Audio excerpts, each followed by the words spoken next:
Suddenly আমার দই ফুচকা খাওয়ার ক্রেভিং হচ্ছিল, তো আমি বের হয়ে গেলাম দই ফুচকা ট্রাই করার জন্য। সো হ্যালো ভিউয়ার্স, আজকে আমি গিয়েছিলাম জামতলা ঈদগার পাশে শাহিমুড়ি ভর্তা স্টলে। আর আপনারা সবাই জানেন তাদের স্টলের দই ফুচকা প্লাস ঝালমুড়ি কতটা ফেমাস। সো আপনারা তাদের স্টল থেকে সবগুলো খাবারই ফ্রেন্ডলি বাজেটের মধ্যে পেয়ে যাবেন। বাই দ্য ওয়ে, আমি তাদের স্টল থেকে একটি দই ফুচকা অর্ডার করি এন্ড তাদের দই ফুচকার দইয়ের কোয়ান্টিটি আপনারা দেখতেই পাচ্ছেন, ফুচকা থেকে বেশি দইয়ের পরিমাণ। আর আপনার কাছে তাদের দই ফুচকাটি কেমন লাগে সেটাও জানাবেন।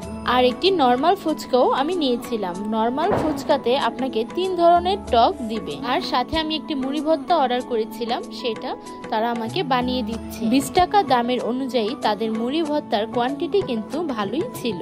আর তাদের মুড়ির টেস্টটা অন্য সব মুড়ি ভর্তা থেকে একটু ডিফারেন্ট টাইপের টেস্ট হয়। এন্ড লাস্টলি আমি 20 টাকা দামের একটি লেমনেড অর্ডার করি। সো আপনারাও ফ্রেন্ডলি বাজেটের মধ্যে এই খাবারগুলো ট্রাই করতে চাইলে শাহিমুড়ি ভর্তা স্টলে যেতে পারেন।